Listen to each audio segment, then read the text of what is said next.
Hey guys, my self Chandan Kumar. मैं आप लोगों का चैनल गेन नॉलेज में आप लोगों का स्वागत करता हूं। और मैंने इससे पहले गाइस आप लोगों का वेक्टर और यूनिट्स एंड डायमेंशन दो टॉपिक आप लोगों को पढ़ाया है। इस दोनों टॉपिक में 3 वीडियोज मैंने वेक्टर के प्रोवाइड आप लोगों को कराए हैं गाइस। 3 वीडियोज आप लोगों को यूनिट्स एंड डायमेंशन के प्रोवाइड करवाए हैं गाइस। एक एक वीडियो और मैं लाऊंगा वेक्टर और यूनिट्स एंड डायमेंशन के। उस पे अपन लोग वेक्टर के क्वेश्चंस भी मैं डिस्कस करवाऊंगा, यूनिट्स एंड डायमेंशन के क्वेश्चंस भी आप लोगों को डिस्कस कराऊंगा। दोनों टॉपिक अपन लोग बहुत डिस्कशन में क्वेश्चन करेंगे। इसके बाद जो टॉपिक होगा, पहला वीडियो में गाइज मैंने शेड्यूलिंग कर दी थी कि कौन सा टॉपिक मैं किस तरीके से पढ़ाऊंगा। मैं उस वीडियो का भी डिस्क्रिप्शन लिंक आप लोगों को दे दूंगा, आप उस वीडियो को जरूर देखें। और उसमें ही उसी ऑर्डर से मैं सारा टॉपिक्स को हम लोग डिस्कस करेंगे गाइज। उसके बाद गाइज मैं आप लोगों को शुरू करने जा रहा, ऑर्डर था ऐसे, इसके बाद काइनेमेटिक्स का, लेकिन काइनेमेटिक्स को स्किप करते हुए गाइज मैं आप लोगों को अब शुरू करूंगा डायनेमिक मैकेनिक्स। अब इसमें गाइज मैं क्या शो करूंगा, डायनेमिक मैकेनिक्स। अब डायनेमिक मैकेनिक्स क्या होता है गाइज, वो हम लोग एक्सप्लेन करूंगा गाइज। तो प्लीज आप मेरे इस वीडियोस को जरूर देखें। उस वीडियो में हम लोग सबसे पहला चीज कि हम लोग सारे डिटेल्स में मैं पढ़ूंगा forces and Newton laws of motion. Forces मैंने पढ़ाया और न्यूटन्स लॉज ऑफ मोशन, पूरा कंटेंट मैं अवश्य देने की कोशिश करूंगा गाइज। मेरे आने वाले वीडियोस के लिए आप प्लीज मेरे सारे वीडियोस को अवश्य देखें। और अगर आपको लगे कि मेरे वीडियो नॉलेजेबल है और आपको इससे फ़ायदा हो रहा है, तभी चैनल को सब्सक्राइब करें। वरना जो भी आपको इसमें कमियां लग रही हैं, प्लीज़ आप उसे कमेंट बॉक्स में अवश्य लिखिएगा। अब गाइज, अब मैं मुद्दे पे आने की बात करूंगा, forces and Newton's laws of motion. इससे पहले मैं एक कॉन्सेप्ट गाइज, एक सेकंड गाइज, हाँ, एक कॉन्सेप्ट गाइज मैं आप लोगों को बताना चाहूंगा कि जो मैकेनिक्स होता है, मैकेनिक्स ये दो पार्ट का होता है। क्या होता है गाइज, जो मैकेनिक्स होता है ये क्या होता है, ये दो पार्ट का होता है। एक होता है गाइज, मैकेनिक्स जो होता है वो वास्तव में दो पार्ट का होता है। एक होता है गाइज काइनेमेटिक मैकेनिक्स, मैकेनिक्स होता है उसमें दो पार्ट का होता है। एक होता है काइनेमेटिक मैकेनिक्स, एक होता है डायनेमिक मैकेनिक्स। ठीक है गाइज, तो इस मैकेनिक्स में दो पार्ट का होता है। एक होता है काइनेमेटिक मैकेनिक्स, एक होता है डायनेमिक मैकेनिक्स। अब काइनेमेटिक मैकेनिक्स के बारे में गाइज हम लोग इससे पहले वाला टॉपिक जो स्किप किया हूं उस पर अपन लोग डिस्कशन करेंगे। डायनेमिक मैकेनिक्स के बारे में अब मैं शुरू करने जा रहा हूँ गाइज। अब डायनेमिक मैकेनिक्स का गाइज अगर मैं बात करूँ तो सबसे पहला चीज मैकेनिक्स क्या होता है गाइज। तो mechanics it is the branch of it is the branch of physics which it is the branch of physics which deals with it is the branch of physics which deals with the, यहाँ मैं जगह का कमी है guys, यहाँ मैं लिखता हूँ which deals with the movement of an object, movement of an object with respect to either inertial frame, with respect to either inertial frame or with respect to either inertial frame or non-inertial, with respect to either inertial frame और non inertial frame. तो guys mechanics का दो part होता है, एक होता है kinematic mechanics, एक होता है डायनेमिक मैकेनिक्स। मैकेनिक्स में एक ब्रांच ऑफ फिजिक्स है। मैकेनिक्स में गाइज क्या है, एक ब्रांच ऑफ फिजिक्स है जो कि डील करता है with the movement of object. मतलब एक फिजिक्स है एक ऐसा ब्रांच जो कि किस बात से डील करता हो, वो कि इस बात से डील करता हो गाइज कि वह ऑब्जेक्ट का मूवमेंट। मैकेनिक्स में क्या हो जाएगा, एक ऐसा फिजिक्स का ऐसा ब्रांच है जो कि डील करता है ऑब्जेक्ट का मूवमेंट विथ रिस्पेक्ट टू या तो किसी इनर्शियल फ्रेम के रिस्पेक्ट में या फिर नॉन इनर्शियल फ्रेम के रिस्पेक्ट में। मतलब एक ऐसा ब्रांच ऑफ फिजिक्स जो कि किससे डील करता हो, मूवमेंट ऑफ द ऑब्जेक्ट मतलब ऑब्जेक्ट के मूवमेंट के से डील करता हूँ, मतलब ऑब्जेक्ट एक पॉइंट से ऑब्जेक्ट यहाँ पे गाइज पॉइंट ए ले लूँ, यहाँ गाइज पॉइंट बी ले लूँ, तो पॉइंट ए से लेकर पॉइंट बी के बीच में अगर मैं गाइज यहाँ पे बॉडी एक रखूँ, अगर पॉइंट ए एक बॉडी पॉइंट ए से लेकर पॉइंट बी की तरफ अगर मूव करता हो, ध्यान से देखिएगा, एक बॉडी पॉइंट ए से लेकर पॉइंट बी की तरफ मूव करता हो, या तो किसी इनर्शियल फ्रेम के रिस्पेक्ट में या फिर नॉन इनर्शियल फ्रेम के रिस्पेक्ट में, इस चीज का जो स्टडी गाइज फिजिक्स के जिस ब्रांच में हम लोग करते हैं उसको हम लोग क्या कहते हैं गाइज, मैकेनिक्स कहते हैं। मतलब फिजिक्स का एक ऐसा ब्रांच जो कि बॉडी का मूवमेंट के साथ डील करता हो जब वो पॉइंट ए से लेकर पॉइंट बी की तरफ मूव करता हो, तो उसको हम लोग क्या कहते हैं गाइज, मैकेनिक्स कहते हैं। अब आते हैं गाइज काइनेमेटिक मैकेनिक्स और डायनेमिक मैकेनिक्स। अब काइनेमेटिक्स मतलब मैकेनिक्स मतलब आपने समझा गाइज, मैकेनिक्स में गाइज हम लोग क्या करेंगे, हम लोग अध्ययन करेंगे। हम लोग किस चीज का अध्ययन करेंगे, ऐसा बॉडी के बारे में अध्ययन करेंगे जब वो एक पॉइंट से लेकर दूसरे पॉइंट की तरफ मूव करना शुरू कर दे, या एक पॉइंट से लेकर अपना पोजीशन चेंज कर ले, किसके रिस्पेक्ट में, या तो इनर्शियल फ्रेम के रिस्पेक्ट में गाइज या फिर नॉन इनर्शियल फ्रेम के रिस्पेक्ट में। ये कॉन्सेप्ट गाइज आप लोगों ने क्लियर किया। अब मैकेनिक्स में दो पार्ट है, काइनेमेटिक मैकेनिक्स और डायनेमिक मैकेनिक्स। गाइज मैं इसे जरूर डील करूंगा, ध्यान से आप लोग देखिएगा गाइज, मैं आप लोगों को इसमें जरूर इसमें डील करूंगा। काइनेमेटिक मैकेनिक्स और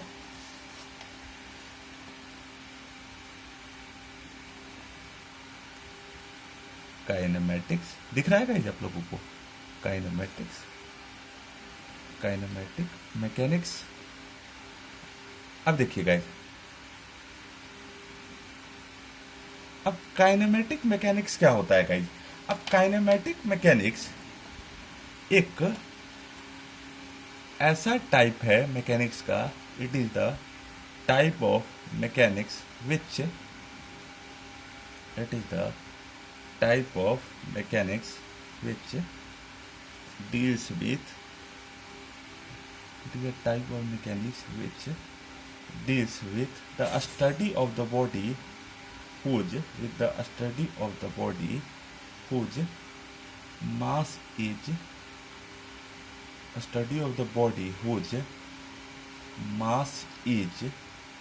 not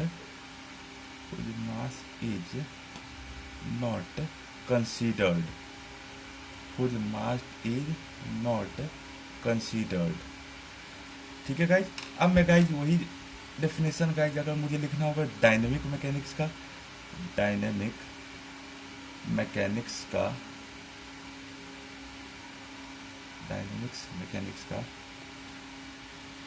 तो ये है ऐसे टाइप ऑफ मैकेनिक्स, ये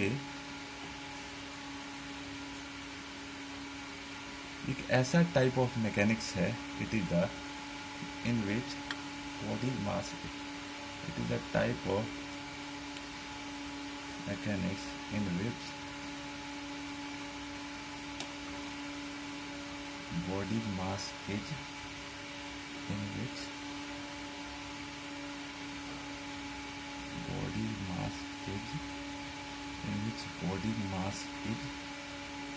considered। ठीक है, तो काइनेमेटिक मैकेनिक्स में गाइज क्या होगा, ये टाइप ही है मैकेनिक का, लेकिन कैसा टाइप, ये ऐसा टाइप है गाइज जिसमें बॉडी का मूवमेंट के बारे में स्टडी करेंगे। पॉइंट ए से लेकर point B body, point A से लेकर पॉइंट बी बॉडी मूव भी करेगा एक पॉइंट से लेकर अगला point with respect to either inertial frame और with respect to either inertial frame और नॉन इनर्शियल फ्रेम। लेकिन बॉडी का मास को हम लोग मानेंगे ही नहीं, हम लोग बॉडी के सिर्फ पार्टिकल के मूवमेंट पे हम लोग ध्यान देंगे, बॉडी के पार्टिकल के मूवमेंट पे ही ध्यान हम लोग देंगे।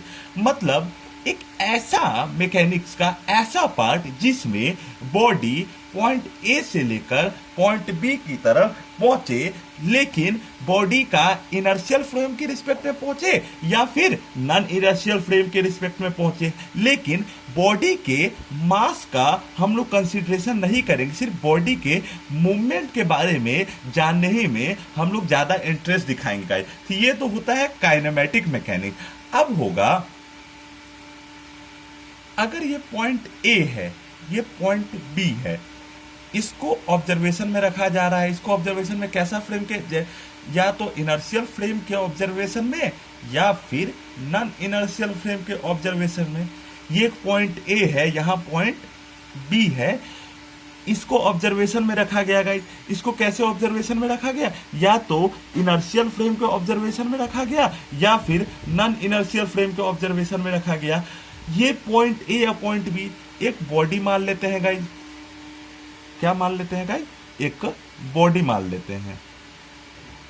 अब ये पॉइंट ए से लेकर पॉइंट बी अगर उसे इनर्शियल फ्रेम और नॉन इनर्शियल फ्रेम के रिस्पेक्ट में रखते हैं तो बॉडी, तो पॉइंट ए से लेकर पॉइंट बी की तरफ जब बॉडी जाएगा, ध्यान से देखिए गाइस, जब पॉइंट ए से लेकर पॉइंट बी बॉडी जाएगा, तब हम लोग इसमें ये ब्रांच में गाइस हम लोग मास कंसीडर्ड करेंगे। ठीक है, यहां पे गाइस हम लोग बॉडी के मूवमेंट पे ज्यादा फोकस न करते हुए उसके जो वो कौन कौन फैक्टर्स के एप्लीकेशंस पे है, under the factors of application पे, उस पे हम लोग गाइस बात करेंगे। ध्यान से देखिए गाइस, इसमें अगर पॉइंट ए है, पॉइंट बी है, यहां बॉडी है, अगर उसको या तो इनर्शियल फ्रेम के रिस्पेक्ट में रखा जाए या फिर नॉन इनर्शियल फ्रेम के रिस्पेक्ट में रखा जाए और उसका हम लोग मास कंसीडर करें और उस बॉडी का मूवमेंट पे ज्यादा न फोकस करते हुए उस बॉडी का इनर्शियल फ्रेम या नॉन इनर्शियल फ्रेम के ऑब्जर्वेशन पे रखे और उस बॉडी का मूवमेंट पे ज्यादा न फोकस करते हुए सिर्फ उसके मास पे जो उसका है, क्योंकि यहाँ पे गाइड इसमें डायनेमिक मैकेनिक्स में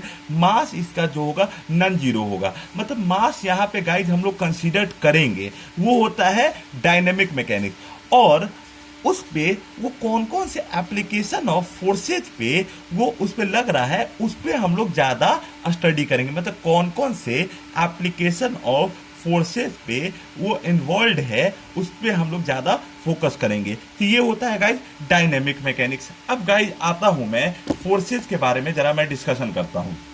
अब देखिए गाइज, मैं शुरू करता हूं फोर्सेस के बारे में। अब फोर्सेज एंड जो आप लोगों का टॉपिक है वो क्या है गाइज, वो है forces and Newton's laws of motion. क्या है टॉपिक है guys? Forces and Newton's laws of, forces and Newton's laws of motion. क्या टॉपिक है गाइज? आप लोग ध्यान से देखिए गाइज, आप लोग का जो टॉपिक है गाइज वो क्या है? Forces and Newton's laws of motion. अब फोर्स क्या होता है गाइज, इसका डेफिनेशन मैं जो लिखूंगा, it is a physical cause, it is a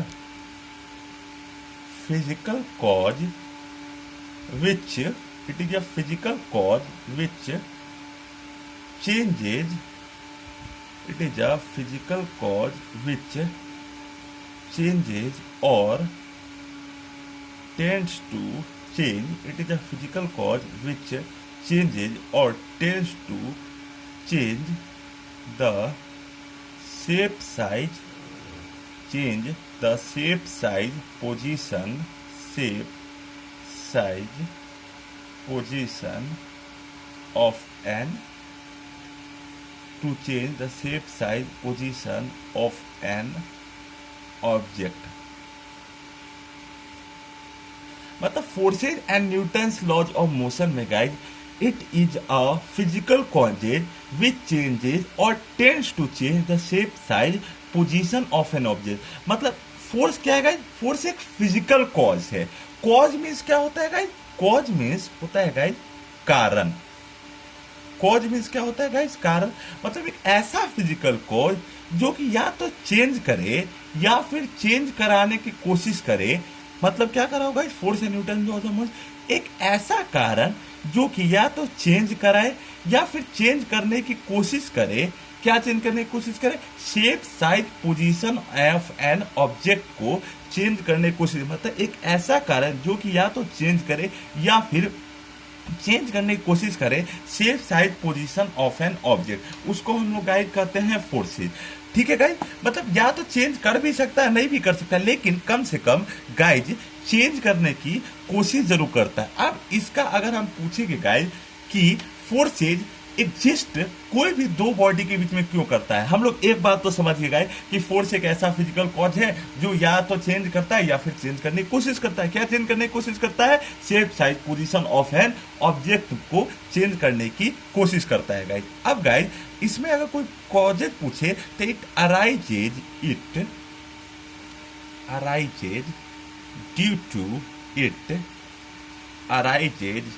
due to mutual interaction between it arises due to mutual interaction between two bodies।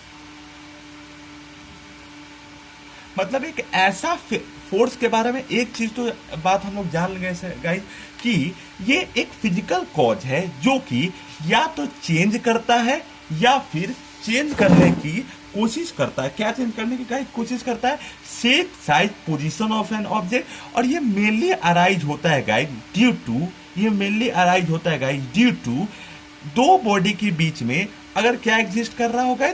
Mutual interaction exist कर रहा है। मतलब अगर दो बॉडी के बीच में गाइस अगर म्यूचुअल इंटरैक्शन एग्जिस्ट कर रहा हो तो फोर्सेज अराइज करता है, वरना फोर्स अराइज नहीं करता है गाइस। अब म्यूचुअल इंटरैक्शन का क्या तात्पर्य है गाइस? इसके लिए मतलब अगर कोई आपसे पूछे कि ठीक है ये तो आपने बताया कि ये mainly mutual interaction between two body के कारण एग्जिस्ट करता है, लेकिन म्यूचुअल इंटरैक्शन का क्या मतलब है गाइस? फॉर एग्जांपल मैं एग्जांपल लेता हूं। फॉर एग्जांपल ये टेबल ले लेते हैं गाइस, ये इसके लेग्स है और यहां मैं गाइस बुक रखता हूं। ठीक है, ये टेबल लिए यहाँ पे मैं बुक रखता हूँ। अब देखिए गाइस मैं ग्रेविटेशनल फोर्स से पढ़ाया नहीं हूँ अभी, लेकिन थोड़ा सा यूज करूंगा क्योंकि आप लोग 9th लेवल पे पढ़ के आ चुके हैं। देखिए गाइस ये जैसे टेबल हुआ, एक सेकंड, हाँ ये जैसे गाइस टेबल हुआ और यहाँ बुक हुआ, ये बुक को ग्रेविटेशनल फोर्स के कारण अर्थ इसको सेंटर ऑफ ग्रेविटी की वजह से इसको नीचे खींचेगा। इस वजह से बुक क्या करेगा गाइस? टेबल को ऊपर पुश करेगा। बुक क्या करेगा गाइस? टेबल को ऊपर नीचे पुश करेगा। ध्यान से देखिए गाइस, फिर सुनिए, ये टेबल है, ये इसका लेग है, ये इसका लेग है, ये बुक है। बुक को जो ग्रेविटेशनल फोर्स की वजह से, बुक को ग्रेविटेशनल फोर्स की वजह से ये इसे नीचे खींचेगा गाइस, और इस वजह से नीचे खींचेगा, अर्थ से नीचे खींचेगा।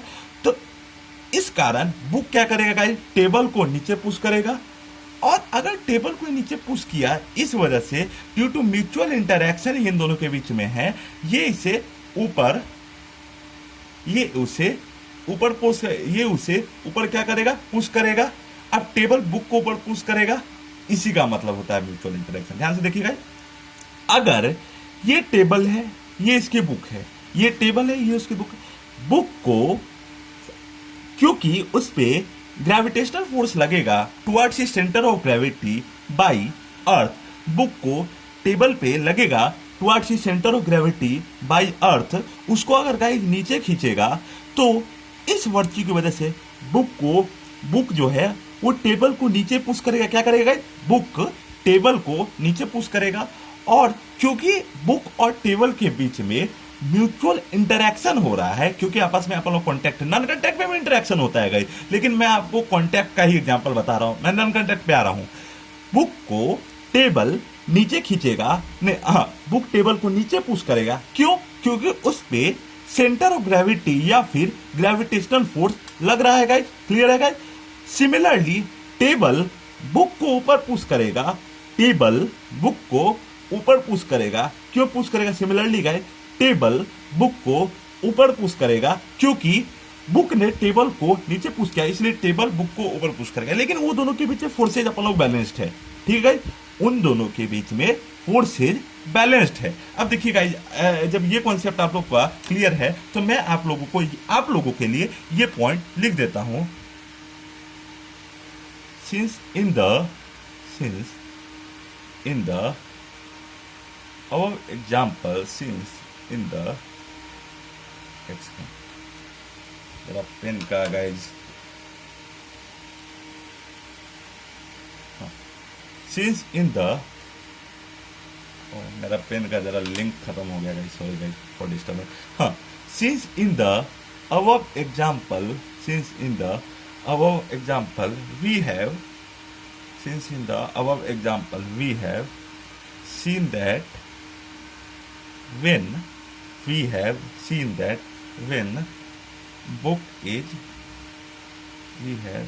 that when book is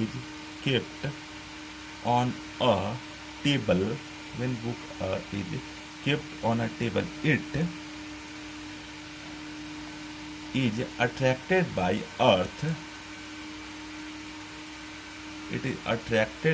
earth due to gravitational force from its center of gravity, due to gravitational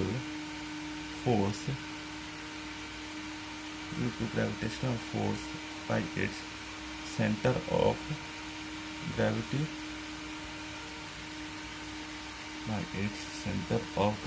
by virtue of which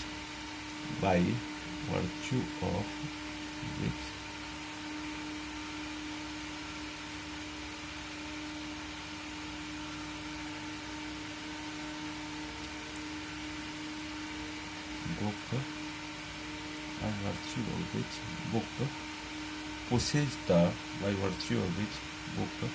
pushes the table and table is in contact or interacted with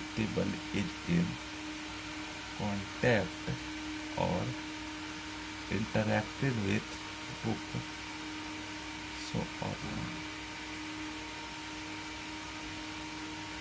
so interacted with book, so it exerts force on book or in upward direction.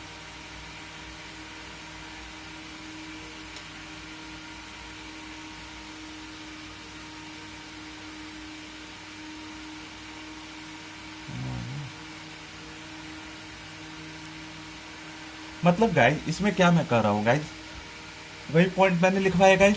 Book, यहाँ एक table है, book उसके ऊपर रखा हुआ है, book पे gravitational force लगाएगा from it centre of gravity earth, वो उसे नीचे खींचेगा, लेकिन बीच में टेबल है, बुक टेबल के साथ इंटरेक्टेड है, म्यूचुअली इंटरेक्टेड, कि दोनों एक दूसरे के साथ आपस में इंटरेक्टेड है, म्यूचुअली इंटरेक्शन, एक सेकंड, हाँ, mutually interacted means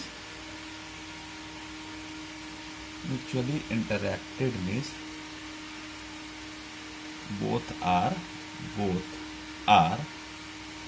attracted to each other।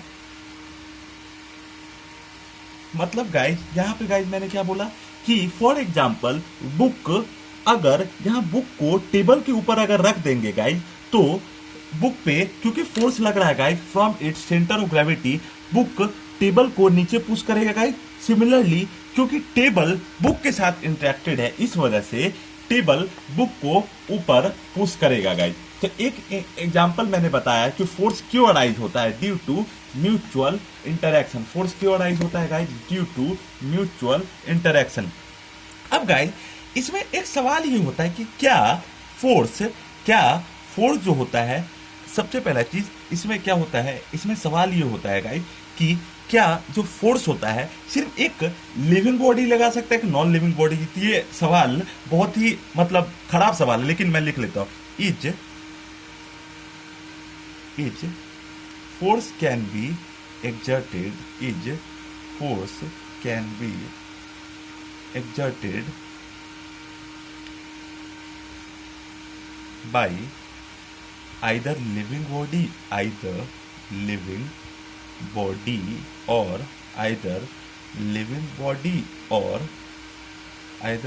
body or non-living body और बोथ। मतलब इसमें सवाल में यह है गाइज कि जो फोर्स लगाया जाता है या तो लिविंग बॉडी के द्वारा लगाया जाता है या फिर नॉन लिविंग बॉडी के द्वारा लगाया जाता है या फिर दोनों के द्वारा लगाया जाता है। तो देखिए गाइज, ऐसे बहुत सारे दुनिया में एग्जाम्पल है। मैं आपको 4 एग्जाम्पल मैं आपको जरूर बताऊंगा, लेकिन ऐसे दुनिया में न जाने कितने एग्जाम्पल हैं जिसमें फोर्स एक नॉन लिविंग बॉडी ही द्वारा मेनली लगाया जाता है। लिविंग बॉडी के द्वारा तो एक स्पेशल केसेज में लगाया जाता है, मेनली फोर्सेज कब लगाया जाता है? एक नॉन लिविंग बॉडी के द्वारा।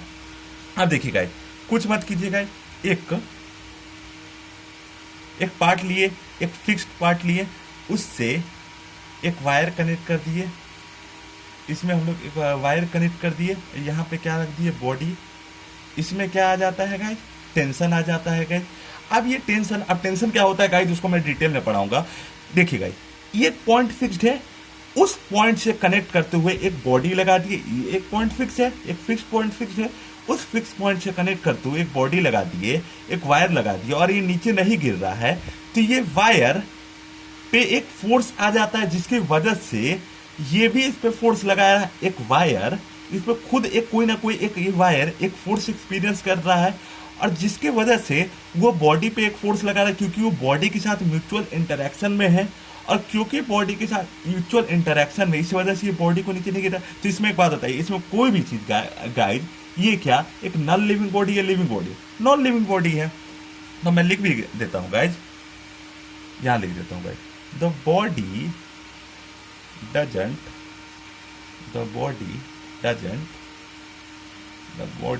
doesn't force down, the body doesn't force downward, the body doesn't force downward due to mutual interaction between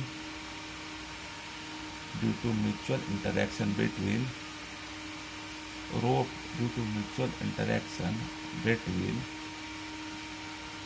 rope and due to mutual interaction between rope and body, because rope itself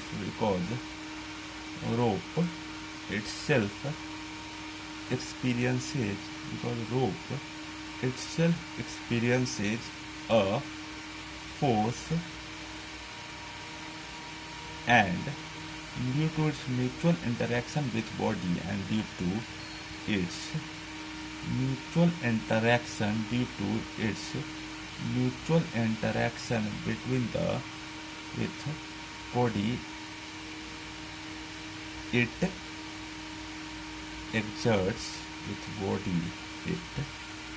exerts force।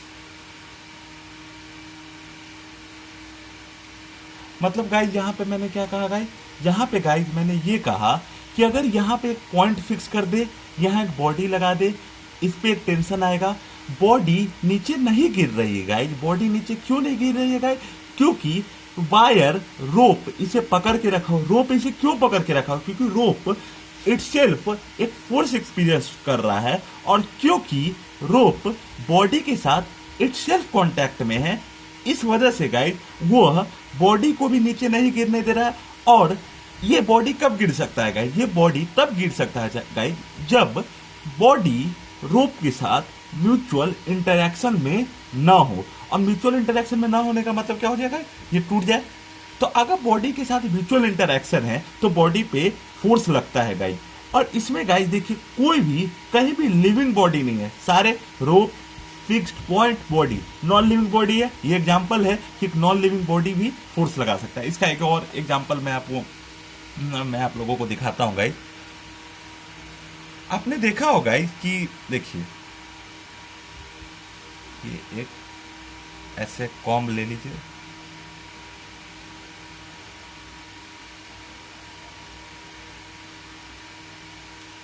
हाँ देखिए guys, ये com ले लिए, इसको किसी के ऐसे है,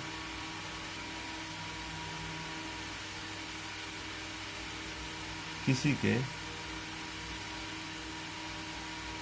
हेयर पे, किसी के हेयर पे, ये एक आदमी है, इस कॉम को किसी के हेयर पे रब कर दीजिए। और जब रब करने के बाद इसको एक कागज लीजिए और कागज कांटेक्ट में लेके कागज को अट्रैक्ट कर लेता है गाइस। ध्यान से सुनिए गाइस, मैंने क्या कहा, एक आप कॉम लीजिए, एक आप कॉम लीजिए, ठीक है गाइस। आप जैसे ही कॉम लिए, यहाँ पे एक आदमी है, ठीक है, ये इसका बाल है, खाने वाले हैं इसके, हाँ ये एक बाल है, ठीक है गाइस। इसको इससे रब कर लीजिए गाइस।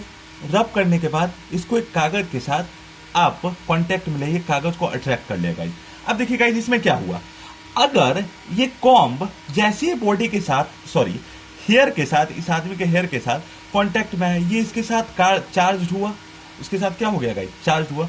तो ये कोई न्यूट्रल ऑब्जेक्ट के साथ कांटेक्ट में आया और उसको भी इसने चार्ज कर दिया ड्यू टू इंटरेक्शन। उसमें कौन सा इंटरेक्शन होता है गाइस, वो मैं आप लोगों को बताऊंगा, लेकिन इंटरेक्शन की वजह से उसने इसे भी चार्ज कर दिया। और जैसे ही उसने इसको भी चार्ज कर दिया, ये इसने अट्रैक्ट कर लिया गाइस।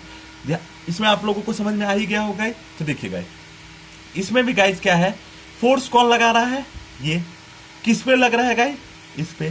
फोर्स क्या लग रहा है, इस पे लग रहा है। फोर्स क्या हो रहा है, इस पे लग रहा है। कौन लगा रहा है गाइस, फोर्स क्या हो रहा है, इस पे लग रहा है गाइस। कौन लगा रहा है, हाँ फोर्स किस पे लग रहा है गाइस, कागज के टुकड़े पे। कौन लगा रहा है, कॉम लगा रहा है। ये क्या है गाइस, कॉज है। ये क्या है गाइस, अफेक्ट है। क्या कहीं भी एक लिविंग बॉडी आ रहा है गाइस, नहीं आ रहा है, एक नॉन लिविंग बॉडी आ रहा है। ये भी एक एग्जांपल हो गया गाइस कि कैसे एक नॉन लिविंग बॉडी पे एक नॉन लिविंग बॉडी भी फोर्स लगा सकता है गाइस। तो देखिए गाइस, ये क्या है, the force that has been, the force दिख रहा है गाइस, हाँ देखिए guys, the force that has been observed when a comb is rubbed, when a comb is rubbed with, when a comb is rubbed with the hair of any, with the hair of any person, when the force that has been observed when a comb is rubbed with the hair of any person, and when it comes contact with, it comes contact with a piece of paper, when it comes with contact with a piece of paper, it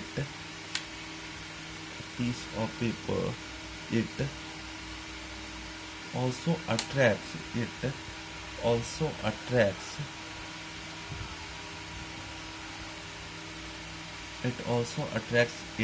due to mutual interaction. It also attracts it due to mutual interaction. It also attracts due to mutual interaction between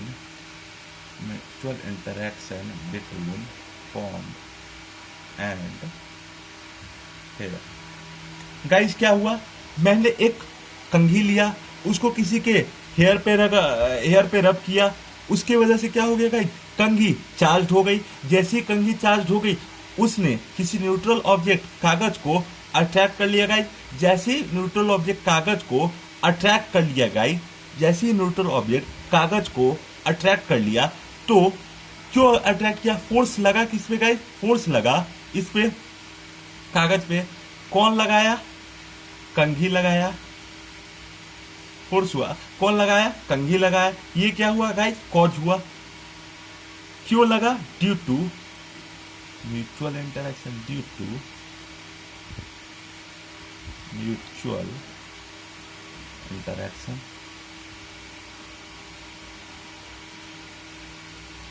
अब एक forces का type तो guys मैंने आप लोगों को ये बताया। अगला फोर्सेज के टाइप्स की तरफ गाइज मैं बढ़ूंगा। फोर्सेज के अगला टाइप्स की तरफ गाइज मैं बढ़ूंगा। फोर्सेज का जो अगला टाइप जो होगा उस पे अगर जब मैं आऊं तो इसमें गाइज क्या हो जाएगा, फोर्सेज का अगला टाइप्स में आऊं तो ये क्या हो जाएगा, gravitational forces.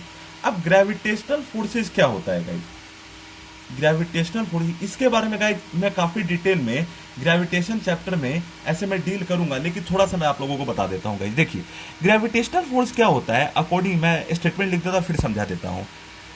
According to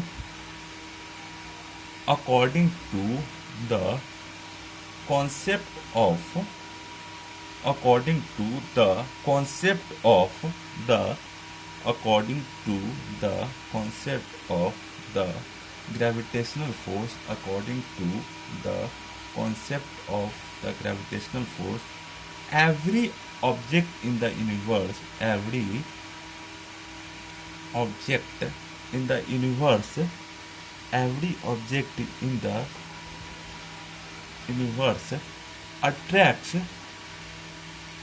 all other object towards its, attracts all other objects towards its, objects towards its center of, towards its center of gravity।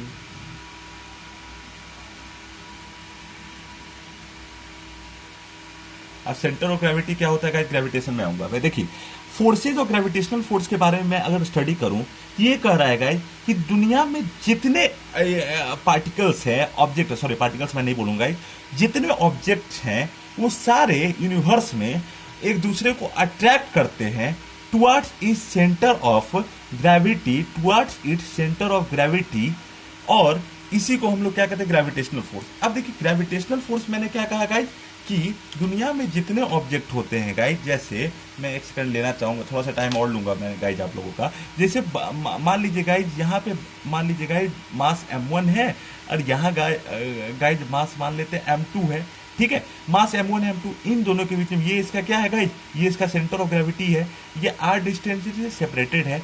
तो जो फोर्स इनके बीच में लगता है वो तो पहला चीज डायरेक्टली प्रोपोर्शनल होता है product of their masses, directly proportional होता है किसके, प्रोडक्ट ऑफ देयर मासेज, और इनवर्सली प्रोपोर्शनल होता है to the square of distance between there.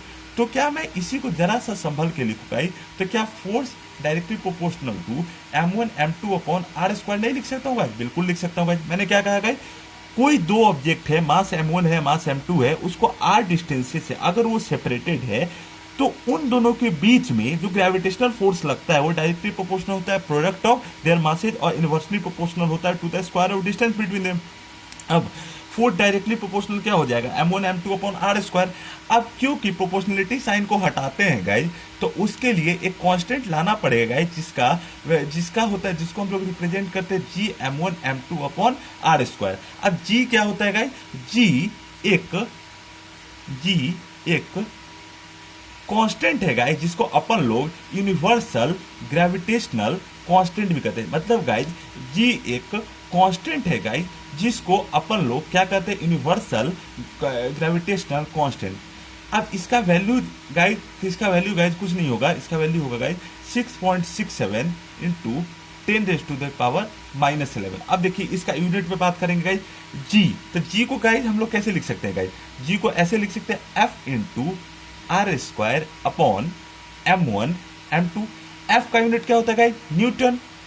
f का यूनिट क्या होता है गाइज, न्यूटन। r स्क्वायर मतलब r का r distance metre, r square मतलब metre square, newton metre square upon और वो kg स्क्वायर। ये गाइज यूनिट होता है, वैल्यू ये होता है। अब गाइज यहीं से हम लोग बहुत ध्यान से देखें तो अपन लोग को एक कॉन्सेप्ट बहुत ही ध्यान से समझ में आ रहा है गाइज, कि अगर दो ऑब्जेक्ट है m1 m2 और उसको r डिस्टेंस से गाइज सेपरेट कर देंगे, g m1 m2 r square, g का वैल्यू 6.67 इंटू 10⁻11। इस फोर्स का order of magnitude gravitational force का गाइज, अगर एक सेकंड हाँ, order of magnitude gravitational force का अगर कोई पूछे तो ये गाइज क्या होगा, 10⁻11 में जाएगा। अब गाइज यहां से हम लोग को कॉमन सेंस में आ रहा है कि अगर डिस्टेंस हम लोग टेंडिंग टू जीरो भी रखें, मतलब गाइज ऐसा मैं डिस्टेंस रखूं 1 सेंटीमीटर भी डिस्टेंस रखूं, तो भी ये फोर्स काफी कम आएगा, क्योंकि तब भी इसका फोर्स काफी कम आएगा। तो इस वजह से गाइज अगर इस फोर्सेस को एग्जिस्ट करना है, दैट्स वाई इस वजह से गाइज इस फोर्स को एग्जिस्ट करना है कोई भी दो ऑब्जेक्ट के बीच में, तो उसके लिए दोनों बॉडीज का या कम से कम एक बॉडीज का एटलीस्ट कम से कम एक बॉडीज का मास जो होना चाहिए गाइज, कम से कम किस रेंज में होना चाहिए गाइज, कम से कम एक बॉडीज का मास बहुत ही ज्यादा होना चाहिए गाइज, एक बॉडीज का मास बहुत ही ज्यादा होना चाहिए गाइज। अब देखिए मैंने क्या कहा guys, order of magnitude of gravitational force 10⁻⁴ किस रेंज में आ रहा है गाइज, -11 में। डिस्टेंस को अगर आप 0 रखते हो तो या फिर 1 सेंटीमीटर, तब भी ये फोर्स जो जी का वैल्यू, जो force of gravitation force subscription G, ये बहुत कम आएगा, बहुत इसका मैग्नीट्यूड कम आएगा। तो अगर कोई दो बॉडी के बीच में हम चाहते हैं गाइस कि ग्रेविटेशनल फोर्स लगे, तो उसके लिए कम से कम उस पे क्या होना चाहिए गाइस, उसका मासेज बहुत ज्यादा होना चाहिए गाइस। अब मैं एग्जांपल आपको दिखा देता हूं गाइस। देखिए फॉर एग्जांपल अगर गाइस यहां पे मैं एक अर्थ रखता हूं, क्या रखता हूं गाइस, अर्थ रखता हूं जिसका मास कैपिटल मास m रखता हूं, एक बॉडी स्मॉल m रखता हूं। अब अर्थ है, इसका मास बहुत ही ज्यादा होगा कैपिटल M से। तो इनके बीच में अगर मान लीजिए गाइज फोर्स ऑफ ग्रेविटेशन लगेगा, तो ये मान लेते हैं क्या रखेगा, Gmm/r², उसी फॉर्मूला से Gm1m2/r²। और जो मास m है, ये m बहुत छोटा है, m अर्थ ऑफ मास हम लोग जानते हैं m ऑफ E कितना होता है गाइज, 6 × 10⁻24 kg। और अर्थ अगर ये बॉडी कांटेक्ट में है, तो अर्थ इसको अपने सेंटर ऑफ ग्रेविटी से खींचेगा। अर्थ किससे खींचेगा, इट अट्रैक्ट्स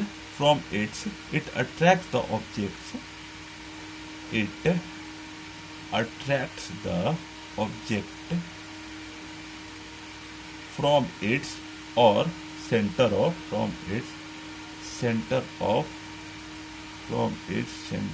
ऑफ ग्रेविटी। अर्थ उस ऑब्जेक्ट को खींचेगा, किसके टुवर्ड्स खींचेगा, सेंटर ऑफ ग्रेविटी के टुवर्ड्स। तो रेडियस ऑफ अर्थ कितना हो जाएगा, 6400 किलोमीटर। अब देखिए गाइज, अब बॉडी का मास मान लेते हैं गाइज, अगर 100 किलो भी मैं मान लूं तो 10² kg। अब आप लोग ये एक तरह से देख सकते हैं गाइज कि मास m काफी बड़ा होगा स्मॉल m से, और गाइज रेडियस ऑफ अर्थ अब मान लीजिए गाइज काफी बड़ा होगा m से, और फोर्स ऑफ ग्रेविटी गाइज लग रहा है Gmm/r²। अब मास है 6 × 10⁻24, m है 10⁻2, तो इसको निगलेक्ट कर सकते हैं। m ध्यान से देखिएगा, m can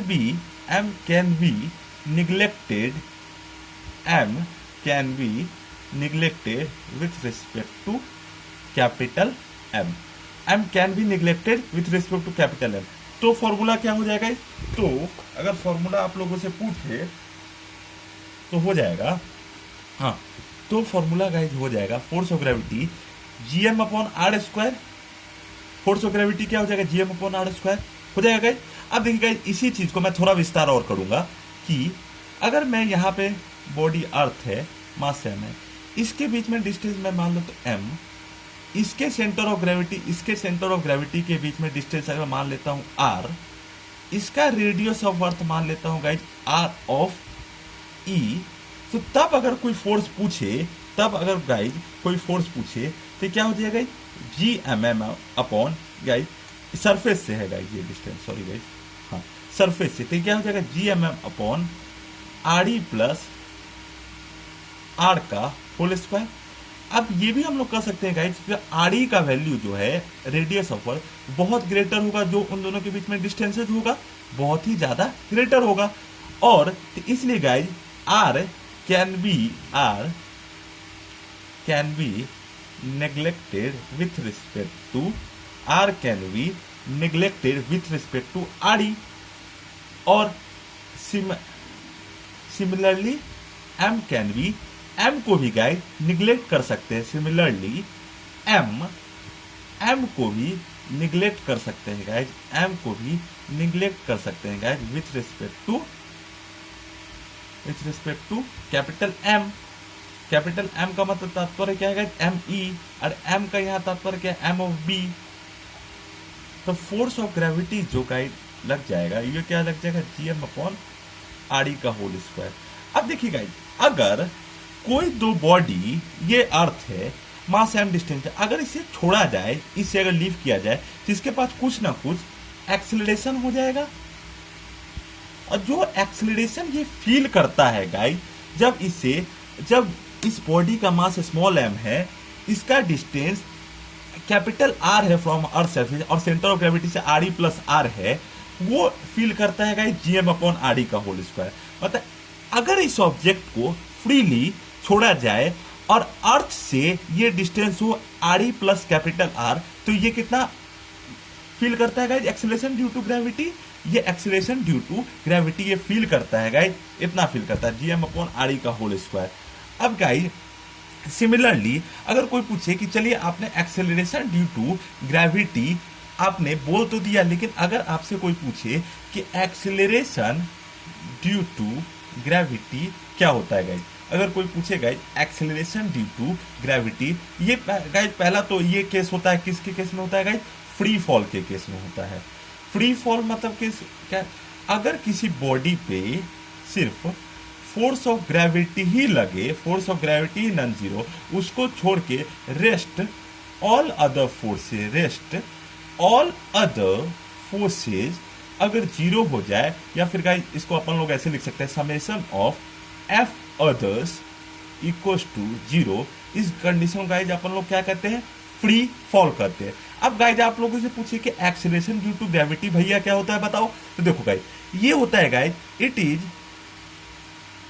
the acceleration experienced bye an object, acceleration experienced bye an object, acceleration experienced bye an object when experienced by an object when it is an acceleration experienced by an object when any body is kept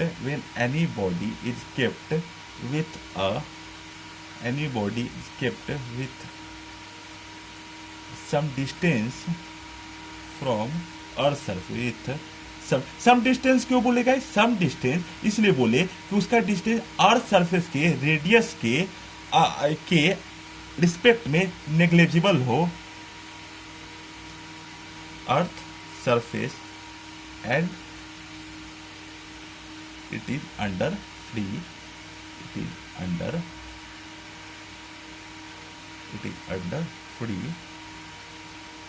fall.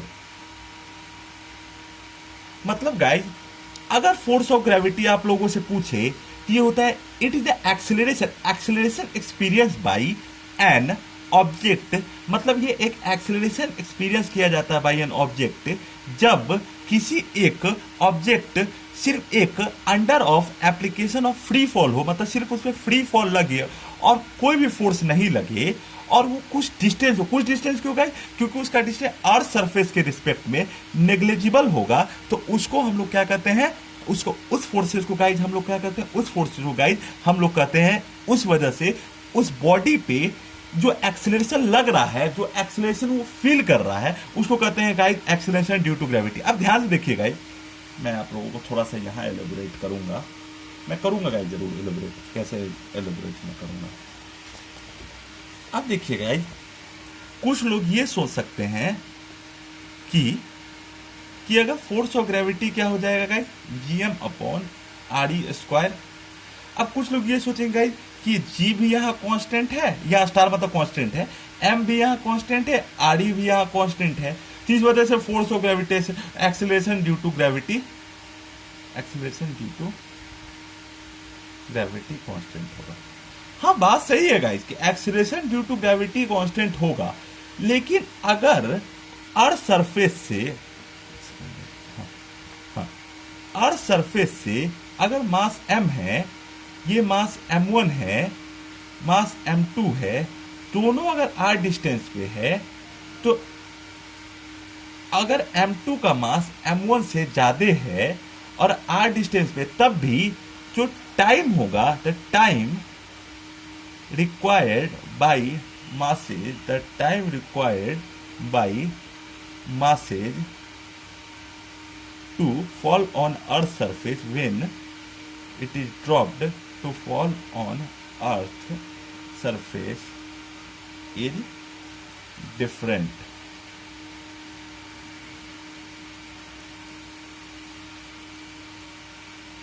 Is different. क्या मैं बोल रहा हूं guys कि आपने यहां देखा कि जो फोर्स ऑफ ग्रेविटेशनल जो होता है GM upon R E whole square, G अगर कांस्टेंट है, M constant, R E constant है, अर्थ का रेडियस कांस्टेंट है, अगर यहां मास एम है, वो आर डिस्टेंस पे, उसके आर डिस्टेंस पे m1 भी है, उसके आर डिस्टेंस पे m2 है, दोनों आर डिस्टेंस पे है, लेकिन तब भी दोनों बॉडी को अगर एक साथ भी गिराया जाए तो मासेज m2 अगर ग्रेटर हो m1 से, तो दोनों मासेज को एक साथ भी गिराया जाए सेम डिस्टेंस को और एक्सीलरेशन ड्यू टू ग्रेविटी भी वो सेम फील करेगा, तब भी जो टाइम दोनों बॉडी का अर्थ सरफेस पे गिरने का है जो है वो डिफरेंट होगा, वो सेम नहीं होने वाला गाइस। अब वो सेम क्यों नहीं होगा वो मैं डिटेल में आने वाले चैप्टर्स में आप लोगों को अवश्य बताऊंगा गाइस। अब देखिए, अब गाइस मैं आप लोगों को ये कॉन्सेप्ट क्लियर है गाइज। अब गाइज मैं आप लोगों को एक कॉन्सेप्ट गाइज मैं आप लोगों को बताऊंगा, इलेक्ट्रोस्टैटिक फोर्स।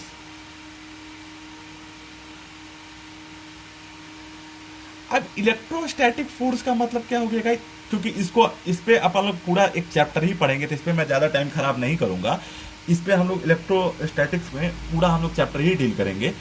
सिंपली मैं आप लोगों को डिफाइन करता हूं, इलेक्ट्रोस्टैटिक फोर्सेज इट अराइजेज, ये अराइज होता है गाइज, यह कोई भी दो चार्जेस के बिटवीन में, ये दो चार्जेस के बिटवीन में अराइज होता है whenever it arises between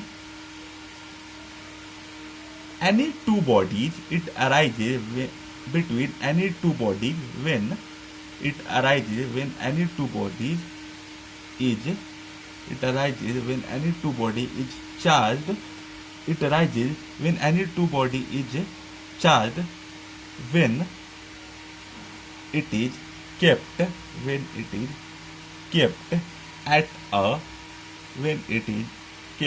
at a distance r. अब गाइस क्या होता है कि जो इलेक्ट्रोस्टैटिक फोर्स है ये मेनली अराइज होता है गाइस ड्यू टू दो बॉडी के रिस्पेक्ट में, ये अराइज होता है मेनली ड्यू टू दो बॉडी के बीच में। जब कोई भी दो बॉडी अगर आपस में हम लोग क्या लाते हैं, कांटेक्ट में लाते हैं, और अगर वो दो बॉडी चार्ज होता है, इलेक्ट्रोस्टैटिक मींस गाइस इलेक्ट्रोस्टैटिक में फोर्सेज एग्जिस्टिंग बिटवीन, यहां मैं गाइस लिखता हूं, forces existing between two charges, forces existing between two charges when it is kept at rest, तो इलेक्ट्रोस्टैटिक फोर्स मतलब क्या होगा? इलेक्ट्रोस्टैटिक फोर्स का मतलब होता है एक ऐसा फोर्स एग्जिस्ट करना कोई भी दो बॉडी के बीच में जब वो चार्ज होता है। इलेक्ट्रोस्टैटिक फोर्स का मतलब कोई ऐसा फोर्स एक्सपीरियंस करना कोई दो बॉडी के बीच में जब वो चार्ज होता है, जब उसे कुछ डिस्टेंस पे रखते हैं, और वो इलेक्ट्रोस्टैटिक में फोर्स रेस्ट पे भी है। लेकिन same condition if two charge bodies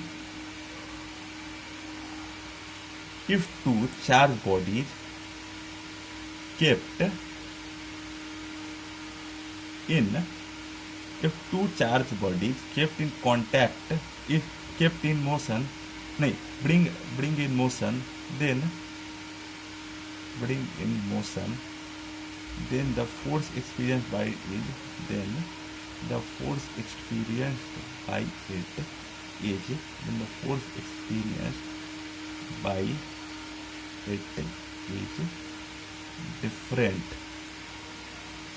पहला गाइज क्या हो गया, इलेक्ट्रोमैग्नेटिक स्टैटिक फोर्स, एक ऐसा फोर्स जब दो बॉडी चार्ज हो तब लगे और वो रेस्ट में हो, उसको हम लोग कहेंगे गाइज इलेक्ट्रोस्टैटिक फोर्स। और जब वो मोशन में आ जाता है तो वो डिफरेंट भी होगा, और साथ ही साथ गाइज सिचुएशन जो होगी, साथ ही साथ गाइज सिचुएशन जो होगी मोर कॉम्प्लिकेटेड होगा। इसके बारे में मैं डिटेल्स आपको इलेक्ट्रिसिटी और मैग्नेटिज्म में पढ़ाऊंगा, तो मैं वहीं पे अपन लोग बहुत डिटेल में हम लोग बात करेंगे, वहां पे मैं आप लोगों को काफी डिटेल में बताऊंगा। अब गाइज आता है न्यूक्लियर फोर्सेस क्या होते हैं। न्यूक्लियर न्यूक्लियर फोर्सेस क्या होते हैं गाइज, अगर आप लोगों से कोई पूछे कि भैया आप न्यूक्लियर फोर्सेस बताओ, तो न्यूक्लियर फोर्सेस क्या होता है गाइज। अब मान लीजिए गाइज मैं फॉर एग्जांपल, ध्यान से देखिएगा गाइज, फॉर एग्जांपल मैं अल्फा पार्टिकल लेता। अल्फा पार्टिकल क्या होता है गाइज, अल्फा पार्टिकल होता है गाइज डबली आयनाइज्ड हीलियम आयन। अब मैंने क्या कहा, न्यूक्लियर फोर्सेस, सबसे पहला चीज, एक चीज आपको पता होना चाहिए guys, short range force. Nuclear forces क्या होता है गाइज, शॉर्ट रेंज फोर्स।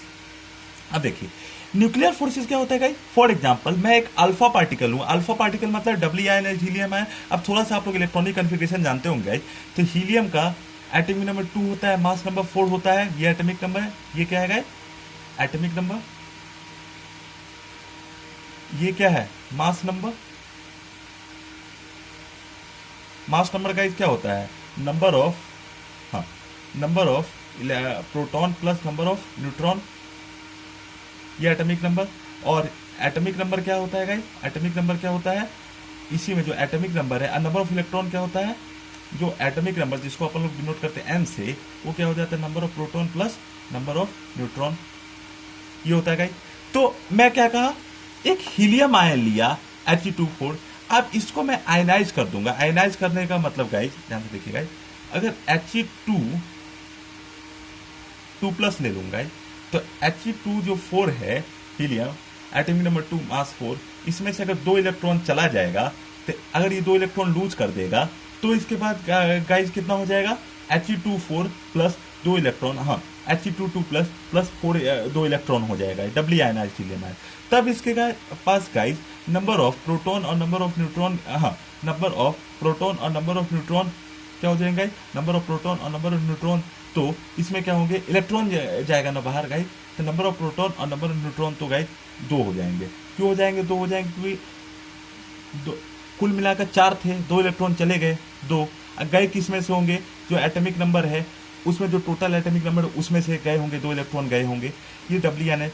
इस वजह से इसको गाइज हम लोग क्या कहते हैं, एक स्टेबल पार्टिकल कहते हैं। अब देखिए इसमें गाइज होता क्या है कि न्यूक्लियर फोर्स क्या आया। अब थोड़ा सा एटॉमिक स्ट्रक्चर में जाऊंगा गाइज, तो जो न्यूक्लियस होता है और ये एटम्स है, नहीं ये इलेक्ट्रॉन्स है, में फर्स्ट स्टेट सेकंड स्टेट, ये काफ़ी डिटेल में गाइज मैं आप लोगों को बताऊंगा। एटॉमिक स्ट्रक्चर में काफ़ी डिटेल में अपन लोग को पढ़ना क्या है, काफ़ी डिटेल में अपन लोग पढ़ेंगे। ये बीच में न्यूक्लियस है, इसमें गाइज क्या होते हैं, प्रोटॉन प्लस न्यूट्रॉन होते हैं, इसके चारों ओर क्या करते हैं, इलेक्ट्रॉन रोटेट करते हैं। ये गाइज क्या होता है, एटॉमिक स्ट्रक्चर में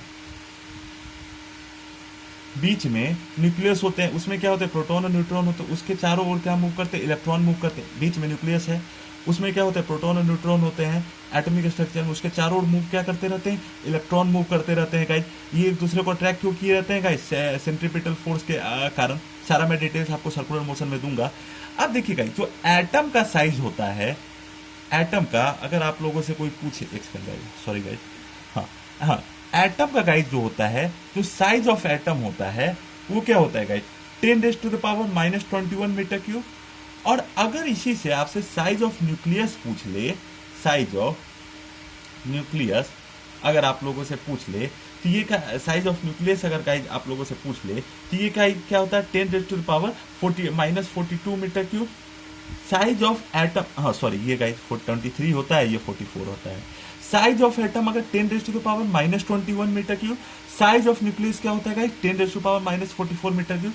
तो क्या मैं ये नहीं कह सकता हूं गाइस कि अगर मैं size of nucleus upon size of atom करूं, क्या करूं गाइस, ध्यान से देखिए, अगर मैं size of nucleus upon size of atom करूं, तो साइज ऑफ न्यूक्लियस कितना था गाइस 10⁻⁻44 मीटर क्यूब, और साइज ऑफ न्यूक्लियस कितना था गाइस 10⁻⁻23 मीटर क्यूब। तो इसको अगर सॉल्व करूंगा, ये मीटर क्यूब कैंसिल हो जाएगा, तो इसमें गाइस कितना होगा 10⁻⁻21 होगा गाइस। तो अगर मैं कहूं तो क्या साइज ऑफ न्यूक्लियस जो होगा, ये ऊपर क्रॉस मल्टीप्लाई गाइज अपन लोग करेंगे, ये क्या गाइज कितना होगा 10⁻⁻21 इंटू साइज ऑफ एटम। मतलब गाइज जो साइज ऑफ न्यूक्लियस होगा वो काफी, साइज ऑफ न्यूक्लियस जो होगा, हाँ साइज ऑफ न्यूक्लियस जो होगा काफी कम होगा साइज ऑफ एटम से। मतलब एटम का मैक्सिमम साइज, मतलब एटम का जो साइज होगा वो मैक्सिमम, एटम का साइज जो होगा गाइज मैक्सिमम वैकेंट ही होता है गाइज। मैंने ये प्रूफ कर दिया गाइज कि साइज ऑफ न्यूक्लियस क्या होता है guys 10⁻⁻44 metre cube, size of atom 10⁻⁻23 metre cube, cancel हो गया 10⁻⁻21, क्रॉस मल्टीप्लाई हुआ तो size of nucleus 10⁻⁻21 size of atom, ये गया। तो साइज ऑफ न्यूक्लियस काफी कम होगा साइज ऑफ एटम से। तो एटम का मैक्सिमम हिस्सा गाइज क्या होगा गाइज वैकेंट ही होगा। एटम का गाइज क्या होगा, मैक्सिमम हिस्सा क्या होगा गाइज वैकेंट ही होगा। अब देखिए गाइज इसी को गाइज मैं थोड़ा सा आगे एक्सप्लेन करूंगा गाइज। अब देखिए गाइज अगर बीच में न्यूक्लियस हो, इसमें गाइज क्या होगा प्रोटॉन और न्यूट्रॉन होगा, इसके चारों ओर रोटेट क्या करेगा इलेक्ट्रॉन करेगा, इसके चारों ओर क्या रोटेट करेगा इलेक्ट्रॉन, इसके चारों ओर गाइज रोटेट करेगा, चारों ओर गाइज रोटेट करेगा इलेक्ट्रॉन। बीच में न्यूक्लियस है, इसमें क्या है गाइज प्रोटॉन और न्यूट्रॉन है, उसके चारों ओर रोटेट करेगा इलेक्ट्रॉन। अब देखिए गाइज, देखिए प्रोटॉन पे जो चार्ज होता है गाइज, प्रोटॉन पे वो क्या होता है गाइज प्लस ई, और चार्ज वही गाइज इलेक्ट्रॉन पे अगर कोई पूछे, यहाँ सेमीकोलन यहाँ पे लगा दूंगा इन्वर्टेड कोमा, ये माइनस ई, और ई का वैल्यू गाइज क्या हो जाएगा 1.6 इंटू 10⁻⁻19 कूलम हो गए, 1.6 इंटू 10⁻⁻19 कूलम। और चार्ज ऑन प्रोटॉन अगर कोई पूछेगा तो प्लस ही, चार्ज ऑन इलेक्ट्रॉन माइनस ही, और जो न्यूट्रॉन पे जो चार्ज होता है,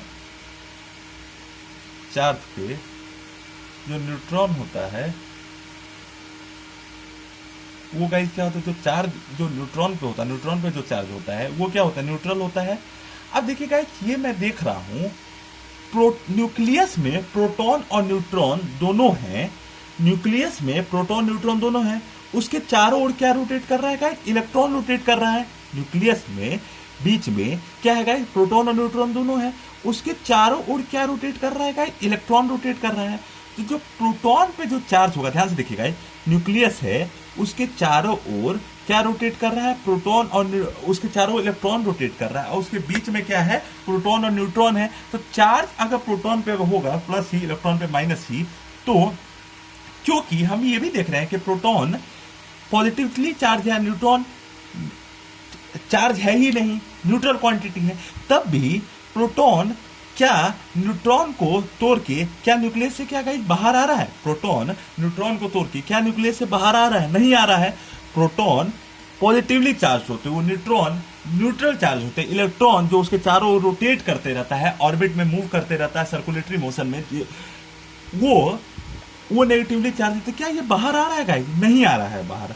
और क्योंकि गाइस हम लोग ये देख रहे हैं ये बाहर नहीं आ रहा है, तो जरूर प्रोटॉन और न्यूट्रॉन के बीच में एक फोर्स लग रहा है, जरूर प्रोटॉन और न्यूट्रॉन के बीच में एक फोर्स है, जिसके वजह से प्रोटॉन और न्यूट्रॉन एक दूसरे को गाइस बांधे हुए हैं, प्रोटॉन और न्यूट्रॉन एक दूसरे को क्या गाइस किए हुआ है, बांधे हुए। और उस प्रोटॉन और न्यूट्रॉन, क्योंकि वो दोनों आपस को बांधे हुआ है, किस फोर्स की वजह से बांधे होता है, जिस फोर्स की वजह से बांधा होता है गाइस, उसको हम लोग क्या कहते हैं, न्यूक्लियर फोर्स है। उस फोर्सेज को गाइस हम लोग क्या कहते हैं, न्यूक्लियर फोर्स है। तो मैं सबसे पहला गाइस, अच्छा कुछ लोगों को गाइस यहाँ लगता है, ध्यान से देखिएगा गाइस, कुछ लोगों को लगता है कि बीच में अगर न्यूक्लियस है, उसमें अगर